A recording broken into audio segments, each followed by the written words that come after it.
especially for where I lived, because for a long time, or for the beginning of that disaster, like, they thought it was located near Vietnam.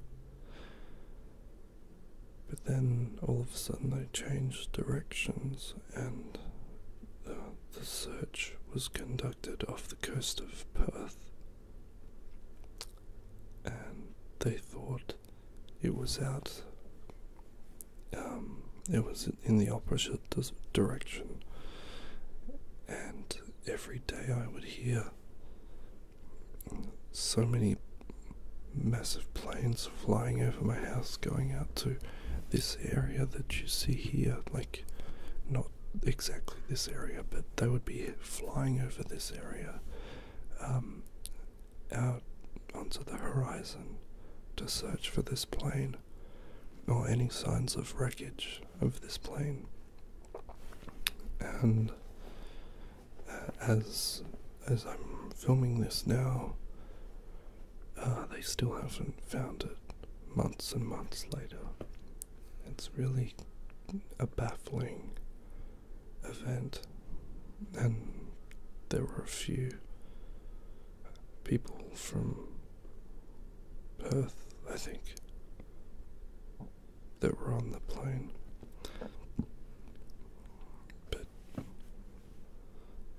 it's a tragic event all around. And it's the Indian Ocean, which you're looking at, is so vast, and I think it's one of the largest stretch of area of ocean in the world. So, it's pretty impossible to find this wreckage. And lots of people have different theories on it, and it's abducted by aliens and stuff like that. But, well, who can really say? I have a cold at the moment, so I apologize about my voice. It's not 100%. It's kind of annoying because I've had this flu about a month ago and got rid of it, and then it came back. So that's a reason why you haven't seen many videos from me recently. But I've got a lot of footage. I went to Sydney through this month to see a film premiere by James Cameron, the director. It was about his voyage to the deepest part of the ocean, the Mariana Trench. He used a submarine to go down to the deepest point, and this all feeds into my fascination with the ocean, and many of his films take place on the ocean, and I love all his films, pretty much, bar Avatar. I didn't really like that, but Titanic, The Abyss, they took place on the ocean, and it was really interesting hearing him speak about the challenges that he faced, the people who were building the submarine, and just the risks that were stacked up against them. And it was inspiring to me to go to see him talk, because I watch quite a lot of his interviews on YouTube, and they're always really inspiring in all aspects of life. He says that there'll always be people who tell you that you're no good, or what you're trying to do is pointless and stuff, and that you'll fail. He said there'll always be people like that, but you have to stay focused on your goals and what you're trying to do. And hearing that was really inspiring, and I suggest you check out some interviews that he's had or has done. He's done a TED talk, and that was about creativity and just holding on to your beliefs and ideas and where you want to go in life and what you want to achieve. It's all about staying true to yourself, and that was really inspiring to me, because sometimes I get really down on myself, like suffering from depression is really, you can have moments where you feel like everything you do is pointless and there's no point in continuing. But then you see that these are just negative thoughts that have a negative way of thinking constructed over many, many years. It could have been from people telling you what to do when you were a child, and sort of putting words into your head, and they kind of stay with you. And I've only just recently noticed this, that people, when I was a child, they would tell me that I talk too much, or stuff like that, and it really puts you down, because now I'm a very quiet person, and I avoid conversation, so it all really feeds into your makeup. Like if someone says something to you that's really hurtful, that stays with you more and affects you more than if someone says something positive about you, because you wonder, like, what's wrong with me, and why would they say something like that? It's just it's a shame that people don't think before they talk. So, where was I going with this? I'm guessing what I'm trying to say is,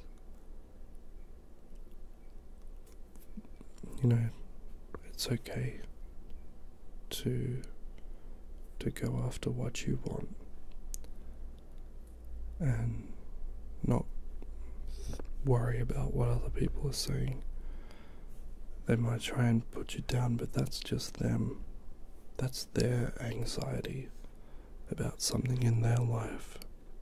They say that. What has it got to do with them? It's nothing. And I've had that through a lot of my life. Like people telling me that I can't do something, and proving them wrong is probably the greatest feeling that you can get from that. So I'd just like to put that thought with you. So, you know, I have conversations with in therapy with a psychologist that I'm seeing, and it's a very therapeutic way of dealing with things. And you know, I have to pay quite a lot to see this psychologist, so I'll pass what I learn from them onto you.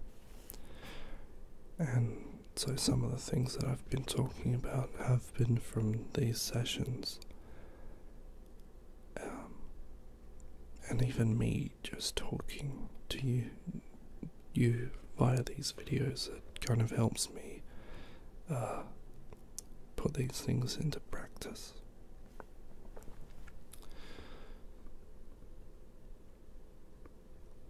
So we're getting into the twilight. As you can see, the sunlight bouncing off the clouds on the horizon, creating this really gold look. And the day is coming to an end. And this is the port that I was telling you about. All the big ships come through here, and it's a really beautiful place to look at night and watching the sunset.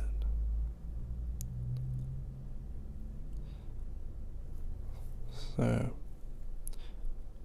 we're winding down to the end of the video.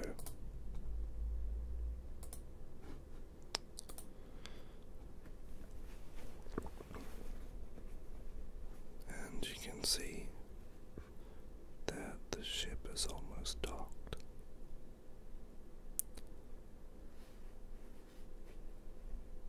I think this is my favorite bit of the video.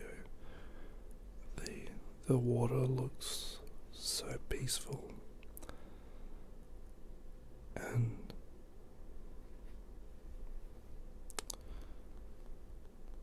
it was just, I look at this video and see that, you know, these bad times that I was having months ago,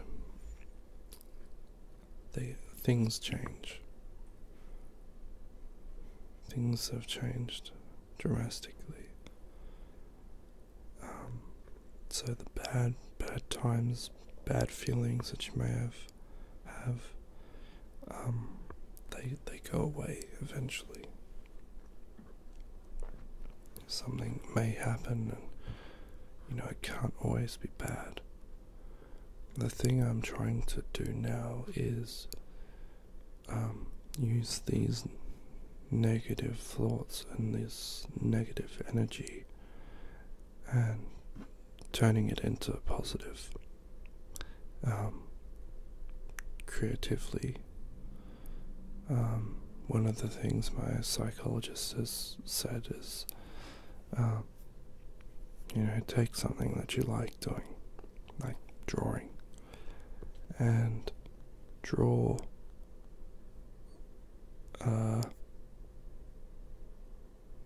translations of what you're feeling into, like, the feelings that you're having, and translate them into characters. And I said to her that I do draw quite a bit, well, not as much as I'd like, and they're always monsters. And she said that she had another patient that makes paper mache monsters herself, and I thought that was really interesting. That, you know, what a coincidence that we both make representations of the bad feelings that we have and the things that trouble us. And I said, it's there must be something in this, because you are using this bad energy that you've got, and you're using it, you're trying to put a face to it. And it's funny that they would be monsters, because that it is a bad thing that you have to deal with, like, be it depression, anxiety. So you turn these into characters or something, or it can even be paintings, poetry, whatever, stories. So just using that energy. And if you're like me, there is a lot to get through. So you're using these negative things, thoughts, and you've got a well to work from. So you're showing this part of your mind that no, you're not winning this fight. I'm using this sabotaging way of thinking, and I'm creating something for myself. So you can put all the bad thoughts you like into my head, but I am using them to create something funny, whatever. That's why a lot of comedians suffer from depression, I think, is because they use a lot of that sadness and they put it into their work. And recently, sadly, about Robin Williams passing away, I think he did that, and it's a tragedy that he passed away, because I loved his comedy. I laugh so much at his stuff, and it's sad that I don't know, no one knows his personal reasons, only he does. But I hope all this makes sense, and I hope you enjoyed this video. Thank you very much for watching.